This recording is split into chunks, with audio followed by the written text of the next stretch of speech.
I don't think people understand how fucking hard it is to be a lover girl in this day and age in 2025. I knew I was a lover girl when my phone passcode is gonna be the day we met.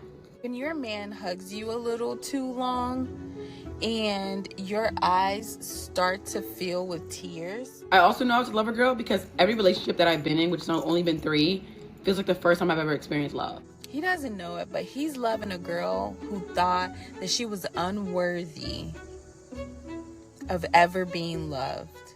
You're just like spinning in a valley of grass. Like literally like nothing else matters. Like, oh my God, I've never had love against in my entire life. Until it goes bad, of course. Then it's like, oh. I don't want to be a lover girl anymore. I'm crying over a boy again. You cannot make a man wait for marriage if you're not a virgin. You have to look at them like Make-A-Wish kids, okay? Literally 5 years old, capable of fucking nothing. Guys keep hurting me. Because they don't know anything, and they're running off emotional impulse. My heart's just beating up right now. You cannot make a man wait if you already been touched. You've already been tainted. I am a lover girl, and honestly, I'm not fighting it.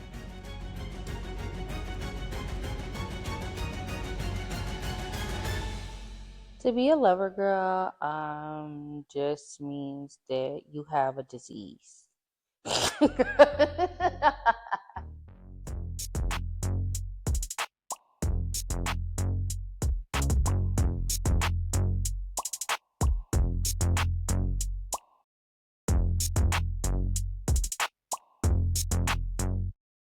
She's definitely right. Hello, baddies, and welcome to another episode. You are listening to one of the fastest growing and most shared podcasts on Spotify in 2025. When I tell you I'm here to eat up the podcast game like it's no one's business, like someone give me dinner mint after this, please. But last year was like my warm-up. That was my mixtape, okay? We're now entering into my first studio album. Anyway, all that to say, thank you all so much for tuning in every week and making this one of the fastest growing podcasts out there. And I'm just so excited for what we're going to be achieving together in 2026. Now, as you know from the title, today's episode is about why we need to stop romanticizing love and why romantic love is a myth to begin with. And I timed this to be dropping around Valentine's Day, because you baddies voted on this topic in my Instagram story, and I'm like, okay, this has to be the Valentine's Day episode. All right, let's get into it. And super quick before we do, if you want to support this show in any way, you can do it for free by giving a 5-star rating on Spotify or Apple. I see you girls on Apple. You baddies are not rating the podcast. Or if you've read my book, you can rate that 5 stars as well on Amazon. And if you want to support with your wallet, you can go over to my Patreon. I post bonus episodes and I post my regularly scheduled episodes early and ad-free. And I also have a book that I won't stop talking about, which is on Amazon. Or you can get it directly from me. I sign all the paperbacks that I send out, so you're going to get a little note from me. And I also have digital copies available as well outside of Amazon. Everything is in the show notes. All right, so love. Because I am insane. While I was writing this episode, I got a crazy idea in my head. I was like, you know what? Love is a marketing strategy.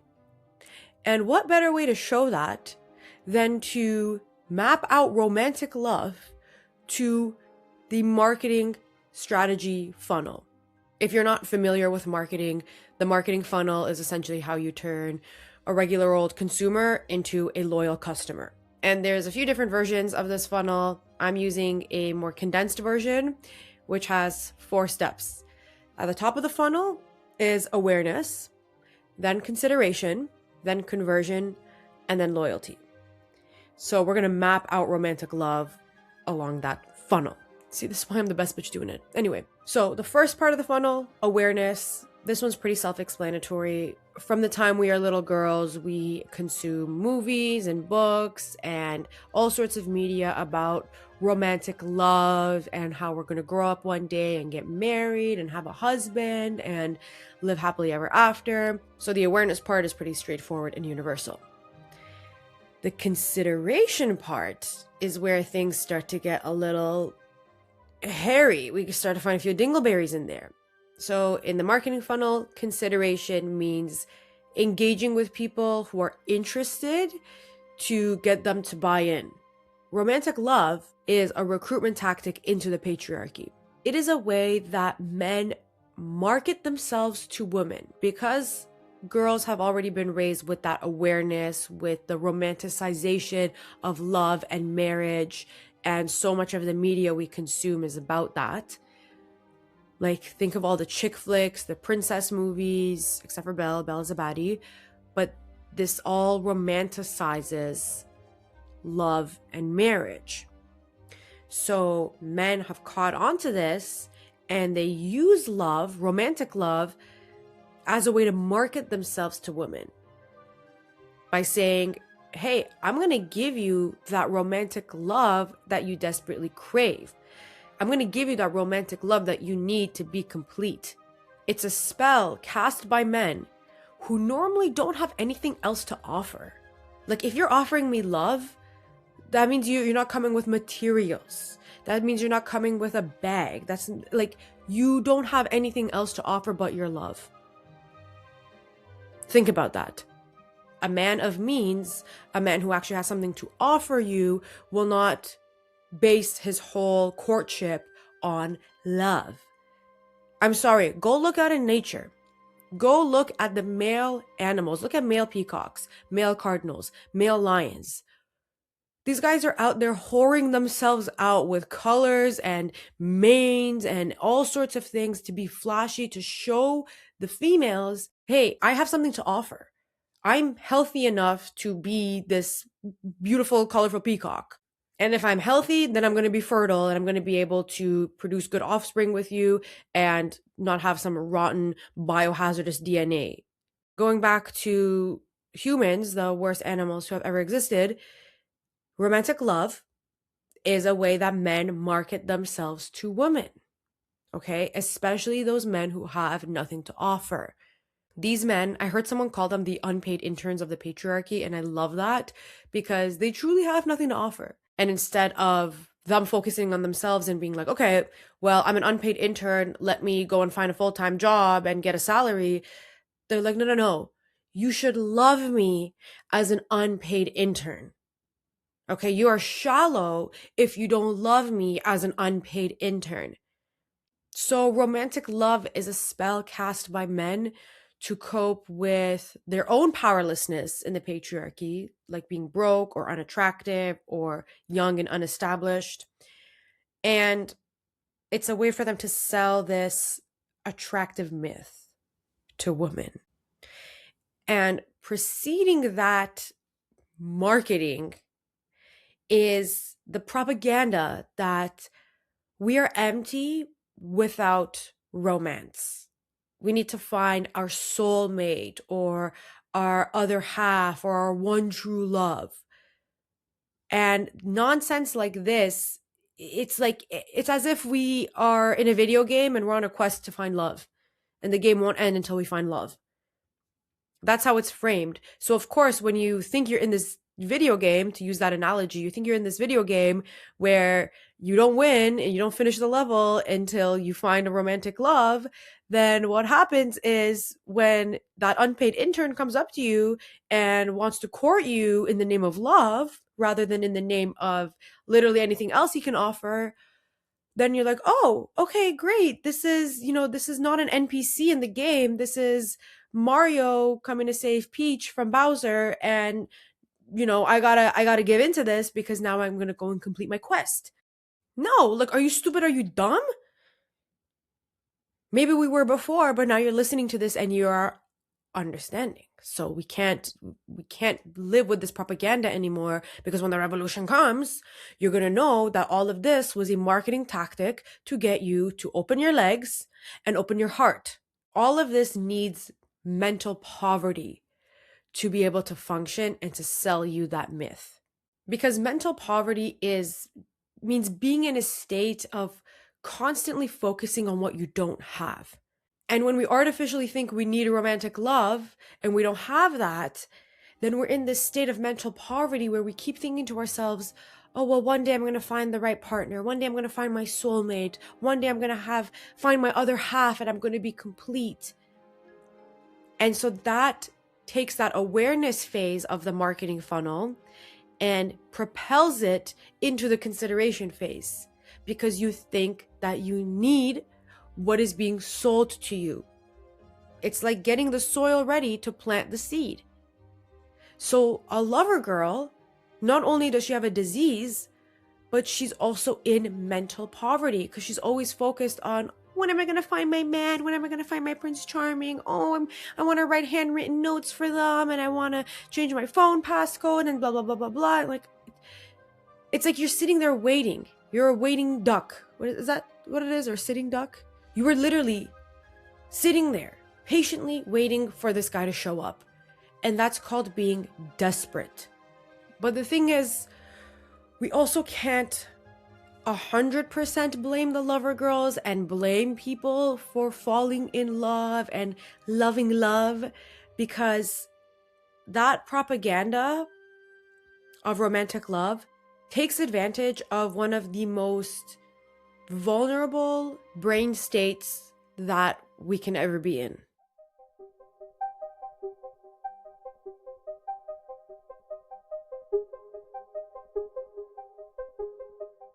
Neurologically and biologically, when you fall in love, and we can call this process whatever you want. Falling in love is the term we've given to a biological process that's happening in your brain that's trying to get you to reproduce. It's literally your brain saying, oh, this is a good mate, go and sit on the dick.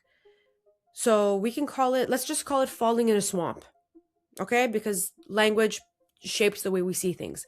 So when you fall in the swamp, the critical thinking pathways of your brain shut down. I did a whole episode on the neurological and biological process of falling in love. It's called, Is Falling in Love a Patriarchal Trap? I'll recap what I said in that episode here, but I'm not going to go into too much detail.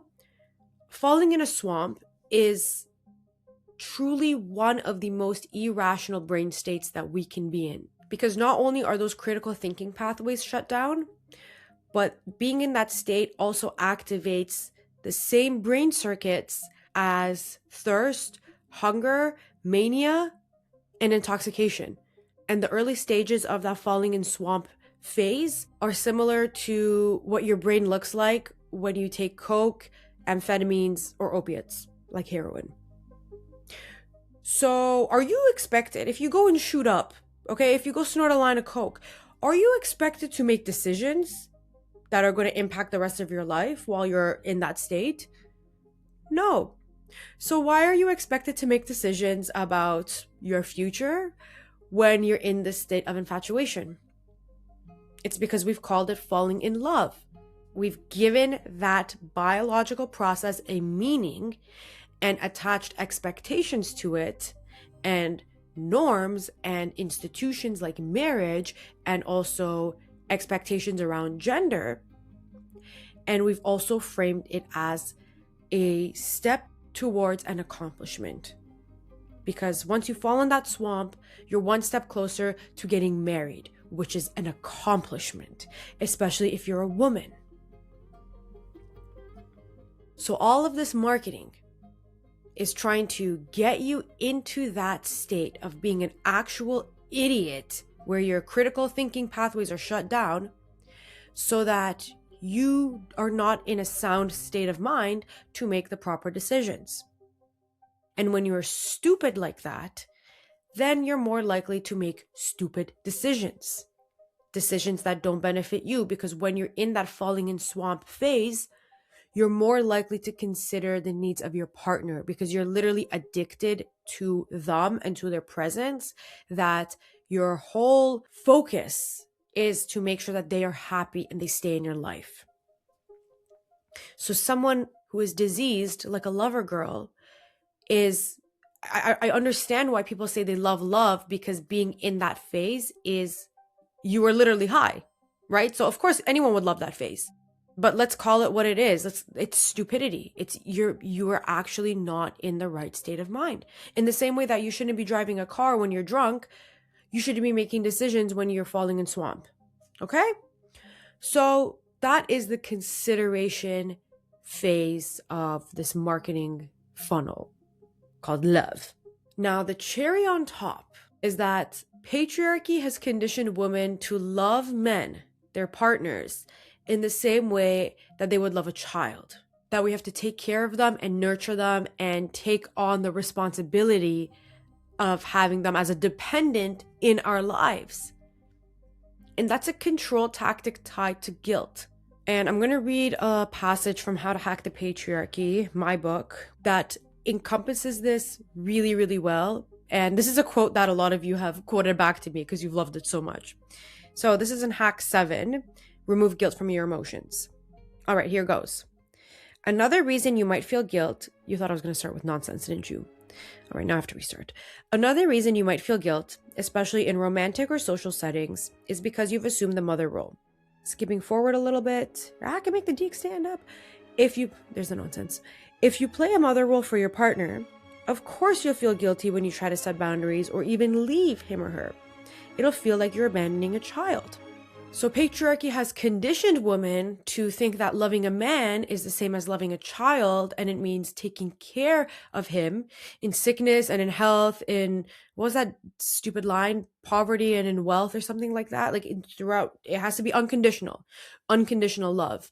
When in reality, unconditional love is reserved for your child and your pet. Like I would literally, if my cat's said to go jump off a cliff, I'd be like, which one? Which one? So that's how women have been conditioned to view romantic love and their role in it.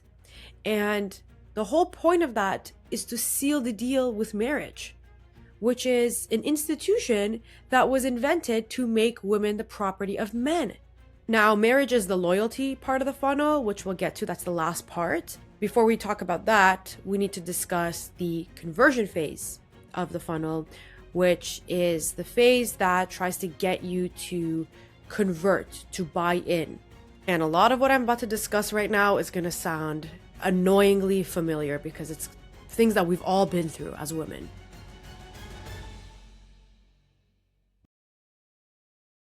All right, so we've made it to the conversion part of the marketing funnel.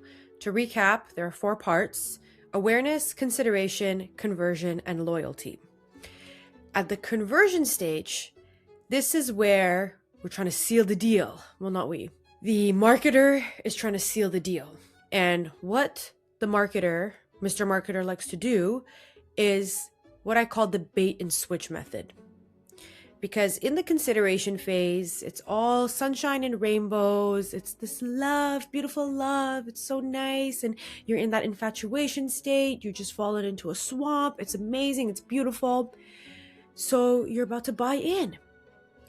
Now, what happens right when you buy in is that bait and switch, because you've been baited with the love, and now Mr. Love is going to switch up on you. Men are driven by a goal. Men do not go into relationships blindly with the pursuit of love.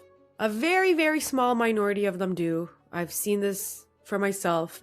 And this is the type of men I like to surround myself with because they are more sensitive, emotionally intelligent, and just kind, nice people to be around. But the majority of men, like 99% of them, are driven by a concrete goal of what can I get out of this woman? What can I get out of this relationship? The problem here isn't that the men are driven by the goal. The problem is that women are normally driven by expectations. I'll repeat that. In relationships, men are driven by a goal, but women who want romantic love are driven by an expectation. And the person who's driven by the goal is going to be the one who sets the terms. Normally in dating, the goal is the coochie meow meow. And once men get that goal, they hit you with the bait and switch. They might ghost you, they might treat you badly, they might be a little bit cold. However they switch up, you're going to see a switch, especially if you put out too early, which I always say, girl, keep that chastity belt on for as long as you possibly can. Now, if the guy's goal is to get the hoochie coochie and then to have a relationship, again, on his terms, then great. His first goal has been met. Now he's on to the second goal. And the thing is, with the way that we've been socialized, men benefit from relationships more than women do. There's been research to show this, that the happiest subset of the population tend to be married men and unmarried women. Because when men get into a relationship and they get a wife, they get what I call the Triple H, not to be confused with the wrestler Triple H. They get a housekeeper, hooker, and help. They have someone to keep house for them, they have someone to satisfy their needs, and they have someone to help them with their lives, whether it is having kids so they can have a family and the guy can go off and pursue his career, or she can help him level up in his life so he can eventually divorce her and leave. And if there's one thing that they have, it is audacity. It is audacity. So even if you are out of their league, you're above their level mentally, financially, whatever it may be, they might still try to go after you, low-key resent you, and then try to push you down to be on their level. So don't underestimate a man with a goal. A lot of these guys, they want women for emotional and sexual labor, especially if you're on a dating app. Dating apps are just glorified casual sex work. That's what they've become. So men will love bomb you and act like Prince Charming, take you out for drinks, which is just one step ahead of getting coffee, but really like it's still ghetto. They'll spend $20-$30 on you and then expect you to give them the coochie meow meow. I'm sorry, an escort is making more than $30 sleeping with a guy. And if you sleep with the guys on dating apps, you sleep with them too early, you've given into that goal. And because guys are just primitive animals who like to have a chase and a challenge, you've given them nothing to work for, and you've basically said, hey, here, you want pussy? Here you go. Here's pussy on a platter for you. Meow. And they're like, oh, it was that easy? Well, damn, what now? So don't forget, men are driven by a goal. They are still going to try to put that best foot forward and bait you into that situation that they want you to be in before they switch up. And they switch up after they've gotten what they want. And it's too late for you. And they want to get you in that phase where you're not thinking clearly. Because women tend to have clarity before sex, before getting involved with someone, whereas men have clarity after, especially post-nut clarity, you know?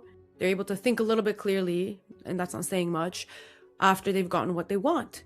And they can evaluate and think about whether they want to continue pursuing that or it's on to the next.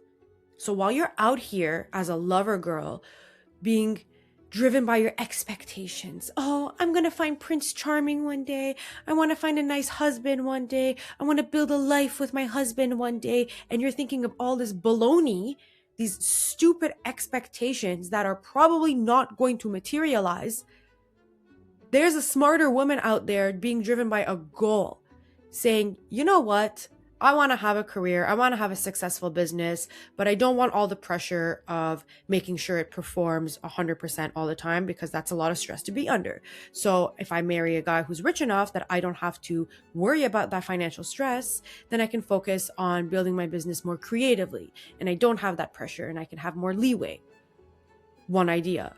Or if someone wants to take the more conventional route, oh, I've always wanted to be a mom and I'd rather stay at home than go to work. Great. Find a guy who can do that for you.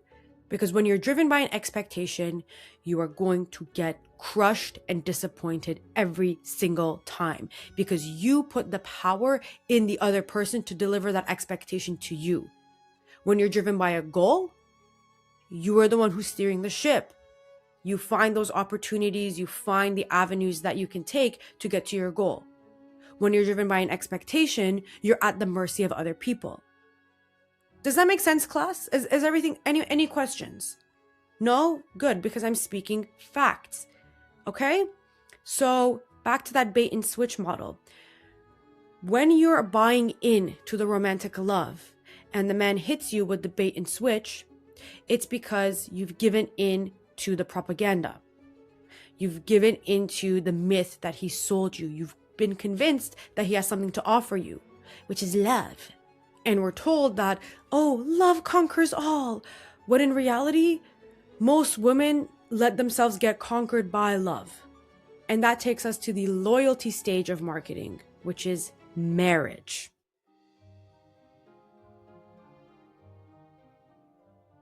Marriage is how we seal the deal on love. And in case you didn't know, marriage is a man-made, heavy on the man, a man-made institution. To put things into perspective for you, humans have been around for about 300,000 years. Patriarchy has been around for about 10,000 years, and marriage has been around for about 4,000 years. And like I've said before, patriarchy is not the natural order of things. It came about around the Neolithic Revolution when agriculture and permanent settlements became a thing and men wanted control over their bloodline. I did a whole episode on how patriarchy started. It's called How Patriarchy Started. And I go into a lot more detail about it because it's a little bit more complicated than that. But essentially, patriarchy originated as the organization of servitude.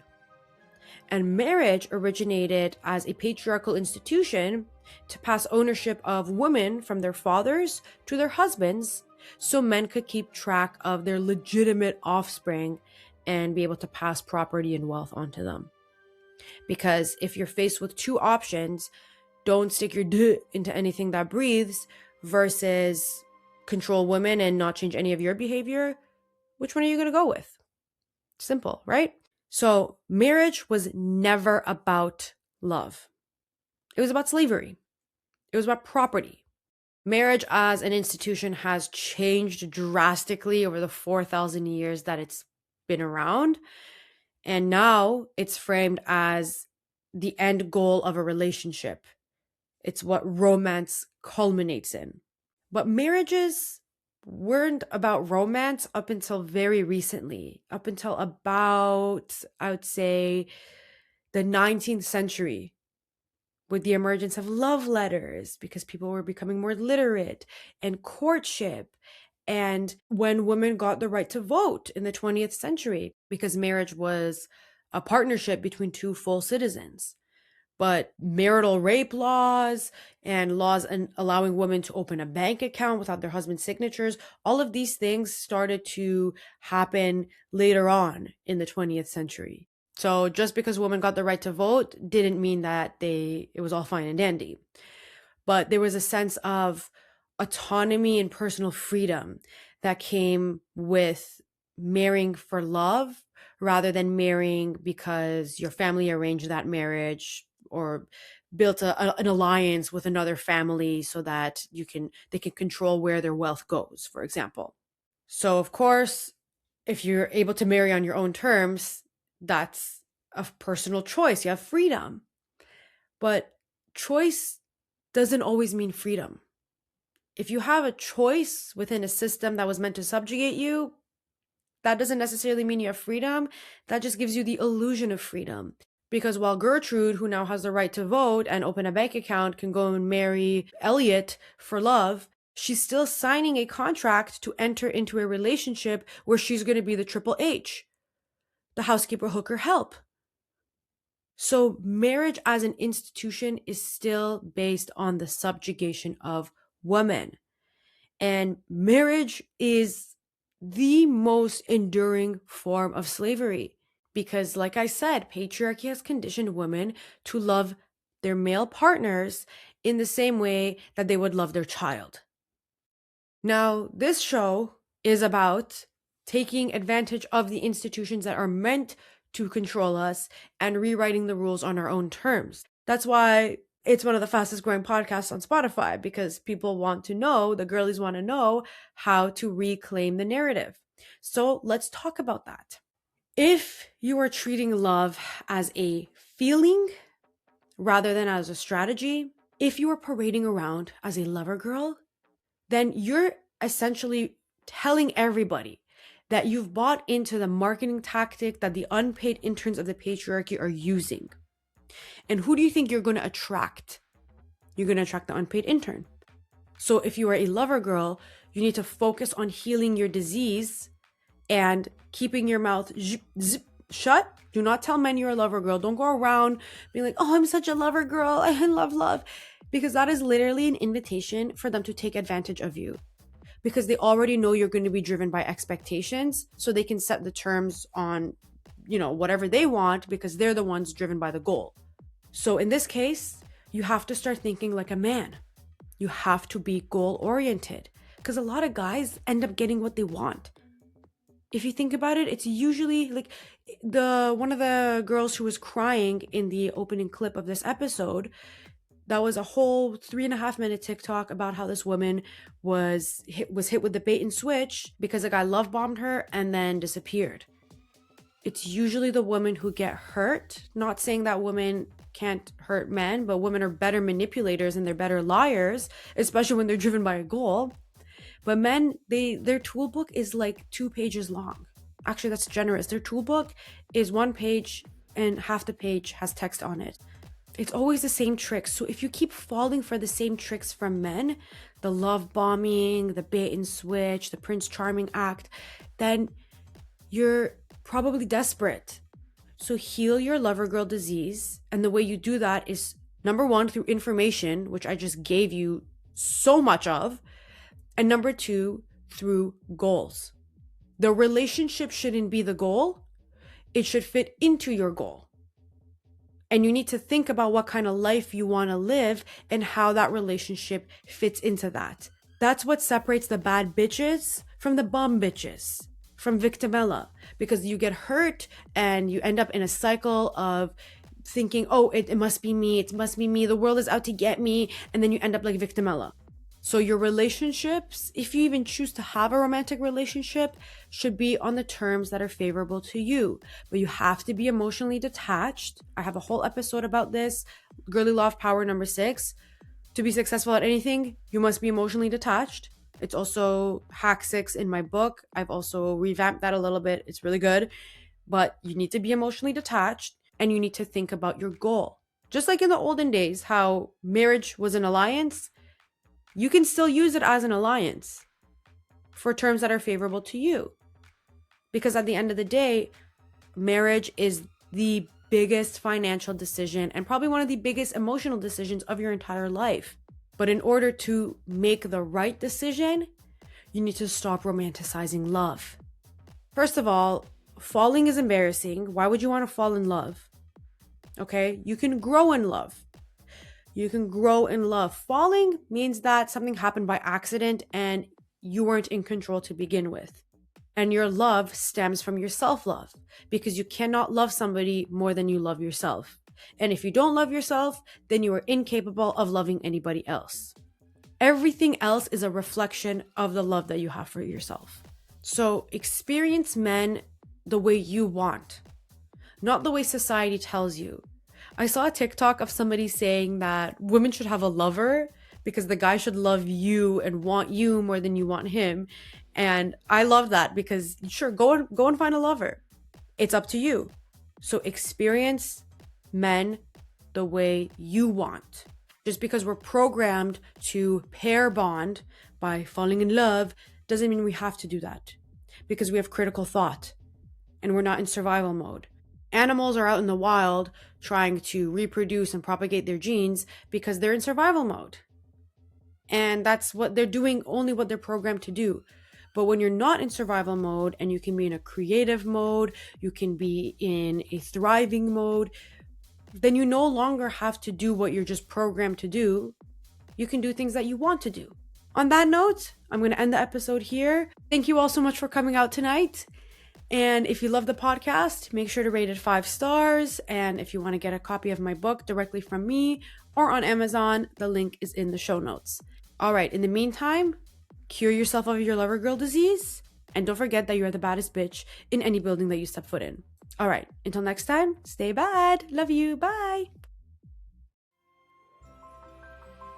All right, I'm going to shout out all the baddies who are supporting on Patreon. Shout out to Kate, Danny, Adriana, Mina, Gemma, Priya, Shara, Katya, Melissa, May, Naomi, Nilufar, Adelaide, Nadia, Faith, Amy, Melinda, Sophia M, Sophia K, Jada, Roselle, Amara, and Kat. Thank you all so much for your support. When you really like a guy, that's when you shouldn't even talk to him, because you're going to be stupid.